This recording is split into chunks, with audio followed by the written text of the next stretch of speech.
Voilà, c'était là l'adresse à la nation du président de la République, chef suprême des armées, suite aux derniers événements de Kidal, de Tombouctou et de la garnison de Kati.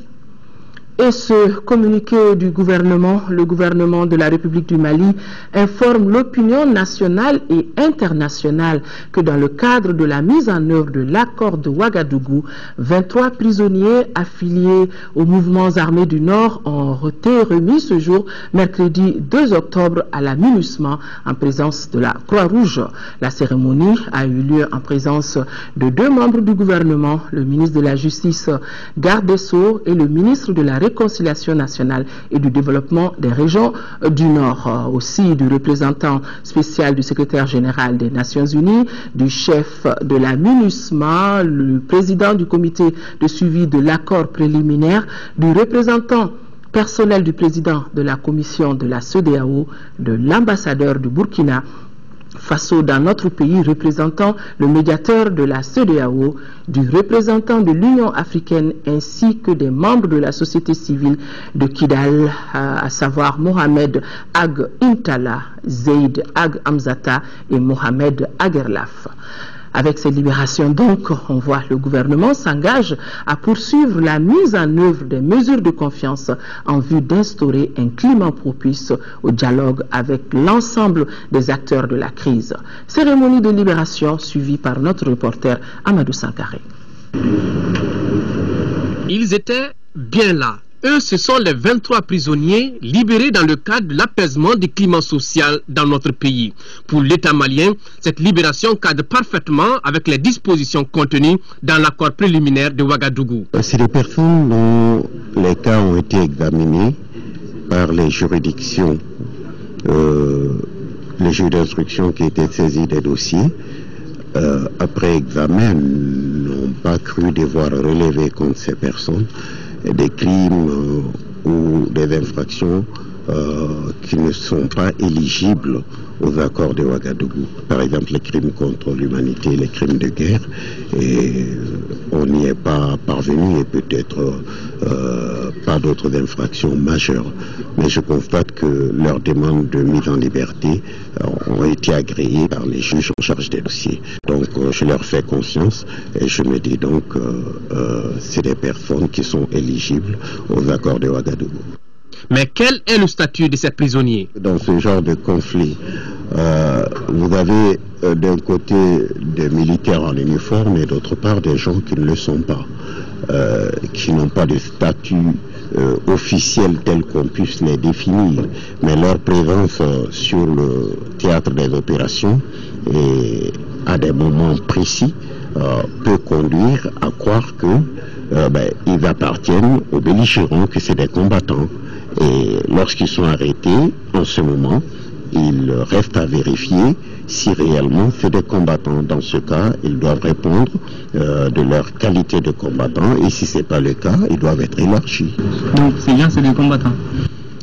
Ces gens, moi je vous ai dit que je ne suis pas entré dans le dossier technique, ce n'est pas mon rôle, et vous comprendrez que le ministre de la Justice que je suis se garderait bien d'interférer dans le judiciaire.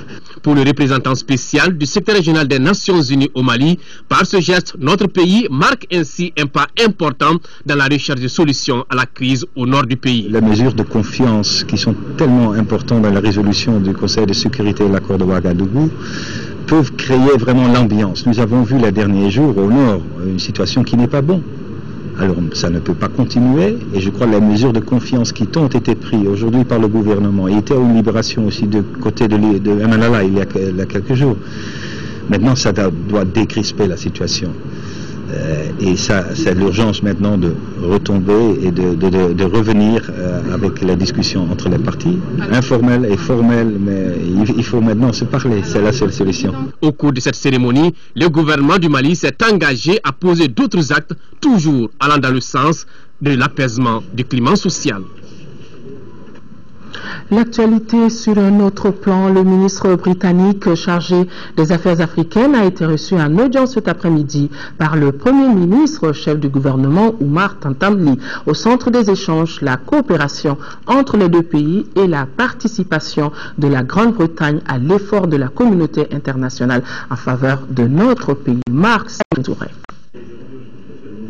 Le Premier ministre et nous avons eu une réunion très chaleureuse. Nous avons discuté comment on peut construire une relation beaucoup plus positive entre nos deux pays. Nous avons discuté l'importance de la situation de sécurité au nord du Mali. Comment la communauté internationale peut soutenir le Mali au niveau du développement, l'importance d'un engagement des régions pour l'avenir du Mali, et comment le Royaume-Uni peut soutenir le Mali dans l'avenir dans une façon plus que nous faisons maintenant. Avant cette audience, le ministre britannique des Affaires africaines a été à Tombouctou, dans la cité des 333. Le ministre a eu une séance de travail avec les autorités régionales et les notabilités de la ville. Au centre des entretiens, le rôle des Nations Unies, le développement de la situation sécuritaire et l'électrification. Monsieur Simons, cette fois-ci, au micro de Yeya Tandina depuis Tombouctou. Il y a grand intérêt dans la Grande-Bretagne sur l'apparence de Tombouctou après l'expulsion des djihadistes plus tôt cette année. Et le ministre voulait connaître lui-même, personnellement, les défis que font face aux autorités à Tombouctou. Et tandis que le Royaume-Uni donne un appui important, multilatéral à travers la PAM, il voudrait savoir s'il y a plus que le Royaume-Uni peut se faire. Et justement, par rapport aux grands défis, nous savons qu'à Tombouctou, tout est à reconstruire. Et qu'est-ce que la Grande-Bretagne peut faire pour Tombouctou? C'est le sujet des réunions du ministre pendant sa visite ici. Et à la réunion à laquelle on vient d'assister, on a pris connaissance des défis d'électricité qui manquent à Tombouctou. L'importance primaire et le retour de la sécurité à Tombouctou et le rôle des Nations Unies est là très important. Et une fois que la sécurité a été réétablie à Tombouctou, il va y avoir besoin d'abord de donner de la réflexion aux questions de développement et de croissance économique à Tombouctou. Ici à Bamako, le ministre du Plan et de la Prospective a visité les structures de l'Institut national de la statistique, la Direction nationale de la planification du développement. Sur place, le ministre Cheikh Nasseidi Ahmadi Diawara a noté les préoccupations et difficultés auxquelles les structures font face. Des difficultés qui ont pour nom l'insuffisance des ressources humaines qualifiées, difficultés liées au financement des opérations statistiques, des équipements et logistiques, la motivation, le chevauchement des missions de planification entre plusieurs structures. Le ministre de la Communication et des Nouvelles Technologies de l'Information informe les participants du paysage audiovisuel que la cérémonie d'ouverture aura lieu demain à partir de 8h30 au Centre international de conférences de Bamako. Le président du Conseil a successivement reçu 2 ambassadeurs en fin de mission dans notre pays. Il s'agit des ambassadeurs du Ghana et du Burkina Faso. La coopération entre le Mali et les 2 pays amis, la libre circulation des personnes et de leurs biens ont été évoquées. Mahamadou Doumbia. L'ambassadeur du Ghana en fin de mission au Mali, Donald Adabere Adabre, a été reçu en audience par le président du Conseil économique, social et culturel, Jamil Bitar. Au menu de cette audience, la coopération entre le Ghana et le Mali, les tracasseries le long des corridors routiers à travers les pays de la CEDEAO. Well, first and foremost, j'ai décidé avant de partir refaire le président du Conseil économique, social et culturel.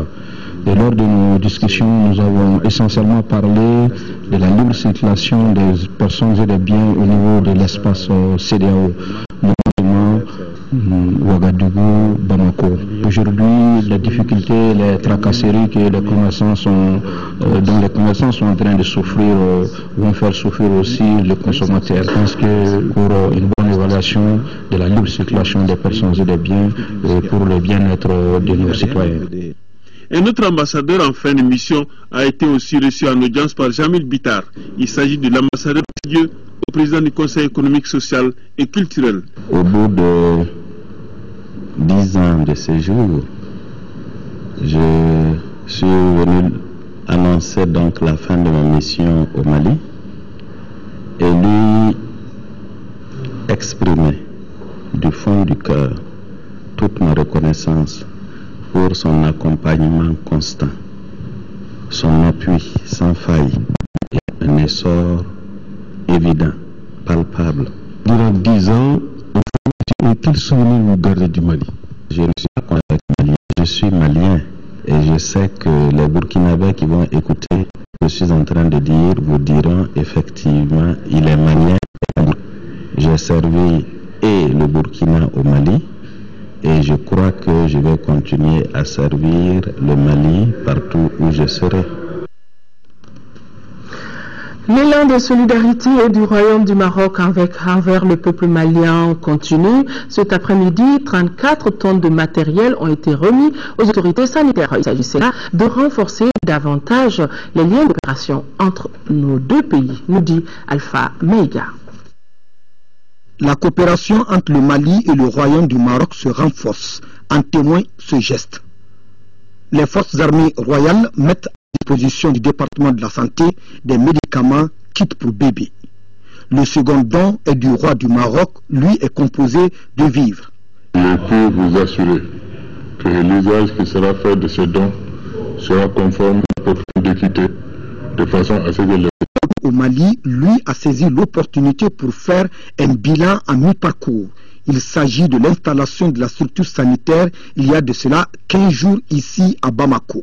On est pratiquement à 9500 prestations médicales. Jusqu'à présent, on a opéré presque 35 patients et patientes avec des suites post-opératoires sans incident, Dieu merci. Nous avons hospitalisé pratiquement 80 patients et patientes. Nous avons constaté que sur les différentes pathologies que nous avons vues, qu'il y a une prédominance masculine suivie des femmes et des enfants. Cette action de solidarité du peuple marocain à l'endroit du peuple malien vient au bon moment. Elle coïncide avec le début de la 19e édition du mois de la solidarité et de la lutte contre l'exclusion. Échanger avec les personnes déplacées du Nord qui sont à Ségou sur leurs conditions de retour dans les différentes localités, tel était l'objet d'une journée d'échange du ministre du Travail et des Affaires sociales et humanitaires avec les responsables des déplacés du Nord résidant à Ségou. Compte rendu Fousséni Samaké. Cette rencontre de la capitale des Balanzans entre le ministre du Travail et des Affaires sociales et humanitaires et les responsables des déplacés des régions du Nord à Ségou a permis aux représentants des déplacés de définir certaines conditions préalables à leur retour. Il s'agit entre autres des moyens financiers de retour, la situation sécuritaire, le retour des enfants à l'école. Le gouvernement est soucieux d'apporter une prise en charge et un accompagnement qui soit respectueux de la dignité de chacun et qui soit aussi à même d'apaiser les inquiétudes de tous, pour que les enfants puissent commencer une scolarité dans un lieu de résidence permanente. Je leur ai donné l'assurance que de notre côté, nous allons apporter les appuis qu'il faut pour qu'ils soient à même de lever les défis actuels. Selon les responsables des déplacés, la volonté de retour y est. Il est seulement une conjugaison des efforts. Ma satisfaction était grande parce que j'ai compris quand même que c'est quelqu'un qui est décidé à nous aider dans le cadre du retour de nos parents résidents à Ségou, les déplacés. La délégation a ensuite rencontré le personnel de la Direction régionale du développement social pour une grande implication de ceux-ci afin de mieux assister ces personnes déplacées d'ici leur retour. À Ségou, 500 volontaires pour le retour avant la rentrée des classes dans ces différentes localités ont été déjà recensés. Informer et sensibiliser en vue de faire connaître aux populations, aux autorités nationales et aussi les amis du Mali les objectifs de la plateforme visant à une meilleure compréhension du problème des régions nord du Mali. Une rencontre dans ce sens a eu lieu à Ségou entre les autorités régionales, les cadres et leaders Keltamachek pour la paix et l'unité nationale. Doussou Sangaré. Lancé le 13 avril 2013, La plateforme des solidarités et de vivre ensemble ont toujours servi depuis des millénaires. Tous les Kaltamachaks ne sont pas des rebelles. Tous les Kaltamachaks n'ont pas pris des armes contre leur pays. C'est quelques individus qui se réclament des Kaltamachaks qui ont pris des armes contre leur pays et pour des buts inavoués. Donc c'est pour dire que la majorité même des Kaltamachaks, c'est des gens républicains comme tous les autres Maliens. La plateforme des cadres et leaders Kel-Tamashek pour la paix et l'unité nationale n'est ni une association ethnique, encore moins un groupe armé Tamashek, mais uniquement un cadre de communication et de concertation ouvert, inclusif et prospectif. C'est pour combler donc ces dangereux déficits de communication et établir la bonne lecture et la meilleure compréhension des faits et gestes et réussir à dissiper les malentendus nés de la crise d'une part et de réaffirmer d'autre part l'appartenance indiscutable de la grande majorité, sinon la quasi-totalité des Kaltamacheks à l'entité nationale malienne. La mise en œuvre du plan d'action de la plateforme prévoit la poursuite des missions d'information et de sensibilisation dans les autres régions du pays et la tenue en novembre prochain d'une assemblée générale, suivie de la préparation d'autres missions à l'extérieur du Mali. La campagne agricole 2013-2014 s'annonce bonne en zone OHVM, mais leur paillage compromet dangereusement toutes les prévisions. C'est du moins ce qui ressort de la visite de terrain que vient d'effectuer le directeur général de l'Office dans les zones d'intervention. Commentaire signé Nando Dambélé. Malgré un démarrage tardif, la campagne agricole 2013-2014 s'annonce sous de bons auspices en zone OHVN. C'est du moins ce que laisse présager cette fin des semis où les producteurs sont préoccupés au niveau des différents secteurs de développement rural à l'exécution des différents travaux d'entretien des champs. Nous avons constaté que la campagne se prononce bien au niveau de notre zone-là. Mais l'arbre ne doit pas cacher la forêt. L'orpaillage traditionnel constitue aujourd'hui un véritable casse-tête et pour les producteurs et pour les responsables en zone OHVN. La sensibilisation sur l'emploi des intrants et les doses indiquées par la recherche, le remboursement des crédits au titre de 2013, la commercialisation du coton graine et le non-paiement des ristournes de la campagne écoulée ont été également abordés au cours de cette mission dans les secteurs de Bankmana et de Kangaba. Pour l'année 2013, l'Office des produits agricoles du Mali, OPAM, entend reconstituer le stock national de sécurité avec l'achat de 35 000 tonnes de sorgho, de 1000 sorgho. C'est ce qui ressort des travaux de la première session ordinaire du conseil d'administration de la structure tenue ce matin. Reportage Amadou Sangaré.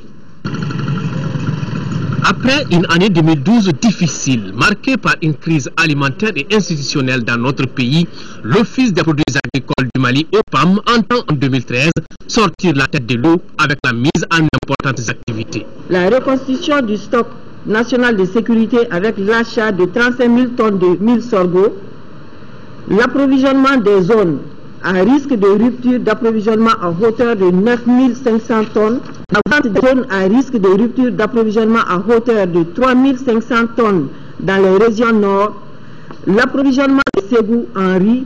Pour réussir ses ambitions, l'Office devra mobiliser les fonds. Recette de l'exercice 2013, évaluée à 1 132 962 000, devrait couvrir entièrement les dépenses de fonctionnement de l'OPAM, dont le montant est estimé à 954 633 000 francs CFA. C'est le lieu, une fois de plus, d'adresser en votre nom nos félicitations et encouragements au personnel de l'OPAM afin qu'il redouble d'efforts en vue d'atteindre les résultats meilleurs pour les exercices à venir. Au cours de cette session, les administrateurs ont également examiné les termes de référence pour le recrutement d'un cabinet chargé de réaliser l'audit organisationnel et de fonctionnement de l'OPAM. C'est parti pour les épreuves du DF session spéciale de Tombouctou. Ils sont environ 1300 candidats au niveau du cap de la cité de 333 100 à se présenter au dit examen. Pour s'enquérir des conditions du démarrage, le préfet de Tombouctou s'est rendu dans certains établissements. Le point avec Yeya Tandina. Ils sont 1368 candidats pour l'examen spécial du DEF 2013 à Tombouctou. Pour constater l'effectivité du démarrage des épreuves, les autorités locales se sont rendues au niveau de certains groupes scolaires, tels que Bahadou, Sid Mahmoud et Alpha Moya. C'est à 8 heures que le préfet de Tombouctou a ouvert l'enveloppe contenant la première épreuve de rédaction. L'histoire et la géographie ont constitué la seconde épreuve, différemment appréciée par les candidats. J'ai pris le sujet 3. Pourquoi? Parce que c'est le sujet le plus facile pour moi. L'épreuve d'histoire jouée. Ça s'est bien passé? Un peu seulement. Pourquoi? Parce qu'on n'a pas tout appris. On a vu moi, je n'ai pas appris. Parce que les leçons sont trop. À Tombouctou, l'école vient de loin. J'avoue que nous avons passé des moments difficiles. Donc l'école était sérieusement éprouvée.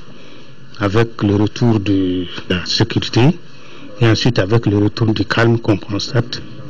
Donc l'école a repris. Toutes les conditions pédagogiques sont réunies pour que nous fassions vraiment un bon examen. Mais c'est le lieu aussi de remercier ici tous les acteurs qui se sont impliqués dans la gestion de cette école-là pour que nous finissions cette année scolaire en beauté. Tout se passe normalement sans incident sous le contrôle des forces de sécurité. En 5e région, l'ambassadeur du Royaume des Pays-Bas dans notre pays, accompagné d'une mission de formulation du programme de gestion intégrée des ressources en eau des autorités régionales et des partenaires au développement de la région de Mopti, vient d'effectuer une visite dans le cercle de Yuwaru. L'objectif de cette visite était de voir les potentialités et les possibilités de renforcement du delta intérieur à travers une approche plus intégrée en matière de gestion de l'eau, nous dit Yakuba Meiga. La forêt Akagoun, située au bord du fleuve Niger à la sortie du lac Debo sur l'île des Aka. Première étape de cette visite qui a conduit l'ambassadeur du Royaume des Pays-Bas à Yuwaru, au cœur même du delta intérieur du Niger. Cet écosystème unique du delta avait connu une forte dégradation jusqu'à 7 hectares. Mais grâce à l'accompagnement de la coopération néerlandaise, Wetland International et l'Union internationale de la conservation de la nature, en collaboration avec les communautés villageoises riveraines, ont pu restaurer cette forêt qui fait partie aujourd'hui des plus grandes colonies nicheuses d'Afrique de l'Ouest avec 178 hectares. Aux Pays-Bas, nous avons une longue histoire de combat avec l'eau. Donc, au moment que nous voulons d'être solidaires avec le Mali, on voudrait vraiment partager cette expérience. C'est justement la gestion de ce potentiel hydrique qui a dominé les échanges entre l'ambassadeur néerlandais et les différents acteurs à Yuwaru. Il a été aussi question d'approfondir les réflexions sur les possibilités de transformer toutes les autres potentialités du delta intérieur du Niger en richesse. On peut vraiment utiliser les ressources mieux que pour le moment. Par exemple, le bourgoutière, maintenant le développement de ça, mais aussi en ce qui concerne les forêts que nous avons visitées. À Aka, tout comme à Yuwaru, les populations ont par la qualité de leur hospitalité et leur savoir-faire artistique et culturel manifesté leur reconnaissance à la coopération néerlandaise qui a toujours accompagné la région de Mopti dans son processus de lutte contre la pauvreté à travers des axes stratégiques décisifs comme la sécurité alimentaire et la gestion de l'eau. 6 mois pour booster le secteur agricole dans le village de Tachran. Tachran, c'est dans la commune de Gouzouré, en 7e région. Ce souci que partage l'ONG UAVS et ses partenaires est-il possible? En tout cas, pour y parvenir, un montant de 30 millions de francs CFA a été déboursé par le programme d'appui aux organisations de la société civile. Un fonds qui permettra aussi l'achat d'intrants agricoles de semences au profit de la commune de Tachran. Reportage Boubacar Bablé Touré. De francs CFA, c'est le montant de cet appui financier en faveur de Tachran. Ainsi, durant la campagne agricole 2013-2014, les paysans bénéficieront d'intrants et de semences en plus des appuis techniques, domaine privilégié de l'ONG Union pour un avenir écologique. Et pour ce présent projet, de procéder à la distribution gratuite de maïs et de riz pour la subsistance de 1824 ménages vulnérables. La résilience au risque des catastrophes et adaptation au changement climatique pour une prévention des crises comme celle sécuritaire et alimentaire de 2012. Le PASC 2, elle contribue à améliorer les programmes, les politiques du gouvernement et des PTF. L'arrivée de ce projet, dont les bénéfices sont inestimables selon le maire, qui vient en mangeant des préoccupations allant dans l'aménagement des terres cultivables ainsi que l'octroi de matériel pour renforcer les bras valides sont soumises aux bonnes volontés d'ici et ailleurs. Le recherche le secteur agricole vers l'autosuffisance alimentaire. Ce projet s'inscrit dans le cadre de la relance des activités agricoles 2014 au niveau du village de Tapé à l'amélioration de l'âge. Les partenaires ont mis la main à la poche. Il s'agit de l'Union européenne, du Danemark, du Canada, de la Suisse et de la Suède. Action de solidarité de la société minière de Siama de Kadjolo aux pensionnaires de la prison de la localité. Les responsables, dans le cadre de l'humanisation des prisons, ont équipé l'infirmerie de la prison et remis plusieurs autres équipements sanitaires aux responsables du centre. On le voit, le geste a été bien apprécié par l'administration pénitentiaire de Kadjolo, Cheikh Nabachili. Cet important lot de matériel et équipements sanitaire offert par la société minière de Siama permettra de rendre fonctionnelle l'infirmerie de la maison d'arrêt et de correction de Kadjolo. Ce geste actuel s'inscrit en droite ligne des actions d'entraide que la mine de Siama, à travers l'opérateur principal qui est Resolute Limited Mining, une société australienne, est en train de mener au niveau de la population locale. En recevant le lot de matériel et équipements sanitaires, M. Aliou Samba Sissé, juge de paix à compétences étendues, et M. Moulay Diabaté, président du conseil de Serp, et M. Mamadou Kamara, représentant le médecin-chef du centre de santé de référence, ont tour à tour salué au nom du gouvernement du Mali la société minière de Siama qui ne cesse de mener des actions de solidarité, d'entraide et de développement dans le domaine de l'éducation, la santé, l'hydraulique à travers la localité. Ce matériel servira quand même à soigner non seulement les dizaines de la maison d'arrêt de correction de Kadjolo, mais aussi les populations voisines de la maison d'arrêt de correction de Kadjolo. Une visite des œuvres de maroquinerie des personnes incarcérées a mis fin à cette action d'entraide et de solidarité de la société minière de Siama. Les premiers pèlerins maliens de la filière gouvernementale sont arrivés à la Mecque, à Makka donc, et c'était hier mardi pour les rites de l'Umra, le petit pèlerinage. Abdul Aziz Yatabaré, membre de la commission d'encadrement du Hajj 2013, nous donne plus de précisions sur la portée de cette première étape des rituels du pèlerinage. Il est interrogé par nos envoyés spéciaux Niaza Koulibaly, Abdraman Keita et Ibrahima Touré.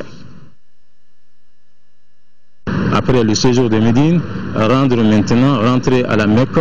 Mais en rentrant à la Mecque, nous allons faire la sacralisation ici, là où on appelle Zul Hulayfa. On doit s'arrêter ici pour prendre ces habits blancs que vous voyez actuellement. C'est Al-Ihram. Après l'Ihram, faire maintenant l'intention de faire l'Imra. Nous allons rentrer maintenant en faisant l'Imra, pas en faisant le pèlerinage, mais en faisant l'Imra. Donc, est-ce que cela veut dire que tous ceux qui viennent, par exemple, de Médine doivent nécessairement se purifier ici avant d'entrer à la Mecque? Obligatoirement, avant d'entrer à la Mecque, nous allons faire la sacralisation ici, porter ces tenues, et les femmes et les hommes, et faire l'intention, et puis maintenant se diriger en disant la Beika Allahumma Umratan. Et nous avons répondu à ton appel Dieu en faisant l'Imra. Donc arrivé à la Mecque, maintenant nous allons faire directement, après avoir mis nos bagages dans là où on doit se loger, maintenant se diriger vers la Kaaba pour faire Imra. Après Imra, nous allons nous débarrasser de ces habits, on va nous considérer comme des résidents de la Mecque. Nous allons porter nos habits traditionnels maliens, laisser ces habits-là et attendre jusqu'au 8 du mois lunaire. C'est en ce moment que nous allons maintenant prendre une deuxième sacralisation, faisant l'intention pour faire le grand pèlerinage. Un très beau voyage. L'ONG Coopération, qui est une ONG espagnole, a organisé hier une rencontre sur l'activité des organisations féminines pour 2013-2015. Pendant 3 jours, les représentants d'une trentaine d'organisations féminines vont échanger sur plusieurs thèmes comme autonomisation des femmes et accès des femmes à la justice. Moussa Fane. Violence basée sur les genres, leadership des femmes, voilà autant de sujets qui sont au centre de la rencontre sur les priorités des organisations féminines au Mali. Selon les initiateurs, cette rencontre devra permettre de garantir les droits des femmes. Bien que les femmes soient les premières victimes de différentes formes de violence, elles ne sont pas pleinement impliquées dans la résolution des conflits et la consolidation de la paix. C'est pour cela qu'à mon avis, cette rencontre est très pertinente et très importante dans le contexte actuel. Les représentants de la plateforme des femmes invitent les participants à plus de disponibilité et de modération dans les différents sujets qui seront débattus. Vous avez eu à identifier également des voies et moyens permettant aux organisations de la société civile féminine de déceler des enjeux et intérêts pertinents qui feront l'objet de débats en vue de mieux pérenniser les actions stratégiques. J'invite les uns et les autres à plus de disponibilité dans les différents sujets de réflexion que vous aurez à débattre relativement aux nombreux défis qui nous assaillent tous. La rencontre qui dure 3 jours regroupe une trentaine de représentants d'organisations féminines du Mali. Elle permettra de dégager de façon consensuelle des axes prioritaires pour la promotion des droits des femmes. Célébration de la semaine de l'alphabétisation, l'engagement des femmes du quartier Bougoufié de Ségou pour s'alphabétiser est un bel exemple dans le système éducatif malien. Elles sont regroupées au sein d'un centre appelé Club des mères où elles apprennent à lire et à écrire la langue bamana en marge d'autres activités. Un nous dit depuis Ségou, Chekoumar Sangaré. Nous sommes au club des mères du quartier Bougoufié de Ségou. Ici, les femmes se retrouvent autour de plusieurs activités. Nous menons comme activité la teinture, la coupe et couture, la sabonification, l'alphabétisation, le tissage, crochet, etc. Dans ces centres qui existent depuis des décennies, l'alphabétisation est une vieille pratique. Cependant, elle résulte aujourd'hui de la simple volonté des ménagères qui tiennent à savoir lire et écrire et qui ont dû mettre la main à la poche. Les apprenantes même ont jugé nécessaire de faire l'alphabétisation et donc moi j'ai fait bénévolement comme ça. Le centre est fonctionné par les apprenantes du centre même. Cotisation, frais d'inscription. L'inscription c'est 1000 francs. La cotisation est 200 francs. Au club des mères de Bougoufié, les apprenantes sont de tout âge et elles sont conscientes que savoir lire et écrire est piste vers une indépendance en soi. Je peux écrire en bambara, je peux lire aussi. Ça m'a servi à beaucoup de choses. Ici, la session d'alphabétisation dure les 9 mois de l'année scolaire. Mais pendant les vacances, il n'est pas rare de voir des élèves venir apprendre le bambara. J'étudie. Je suis élève maître dans ma vie et je fréquente les centres aussi. C'est très important d'apprendre en bambara. Puis ça m'aide un peu à l'école. On fait ça aussi à l'école. Il y a un adage bambara qui dit Mate koro kalama, mate kodon kalama ou trop instruit pour apprendre. Chekoumar Sangaré. Voilà, mesdames et messieurs, c'est tout pour cette édition.